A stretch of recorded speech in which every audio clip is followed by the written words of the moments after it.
Hi guys, welcome to my channel. ఈరోజు special ఏంటంటే నా మోస్ట్ ఫేవరెట్ మోమోస్ అనమాట. ఎలా చేసుకోవాలో చూసేద్దాం పదండి.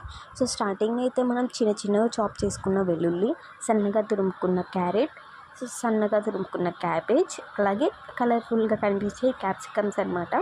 సో అన్నీ చిన్నగా చాప్ చేసి పక్కన పెట్టుకొని, సో ఇప్పుడు స్టవ్ ఆన్ చేసుకొని అందులో బాండీలు పెట్టుకొని లైట్గా ఆయిల్ వేసుకొని, సో మనం చాప్ చేసుకున్నవన్నీ ఒకదాని తర్వాత ఒకటి వేసుకొని లైట్గా ఫ్రై చేసుకోవాలి. ఫ్రై చేసుకున్న టైంలోనే సాల్ట్, కారం, చికెన్ మసాలా, గరం మసాలా ఇలా మనం మసాలాస్ వేసుకొని అంతా ఫ్రై చేసుకోవాలన్నమాట. సో లైట్గా ఫ్రై అయిన తర్వాత సో పక్కన పెట్టి కొంచెం సేపు చల్లారి పెట్టుకోవాలి.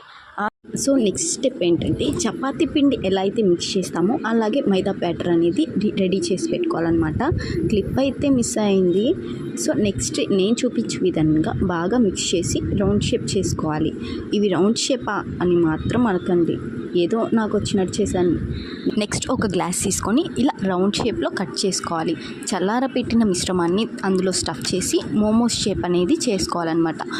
సో నెక్స్ట్ అయిపోయి మోమోస్ అనేవి రెడీ అయిపోయాయి అనమాట. దీన్ని మనం ఎలా అయితే ఇడ్లీ అనేది స్టీమ్ చేస్తామో సో అదే ప్రాసెస్గా స్టీమ్ చేసుకోవాలి. ఒక 10 మినిట్స్ తర్వాత హాట్ మోమోస్ అనేవి రెడీ అనమాట.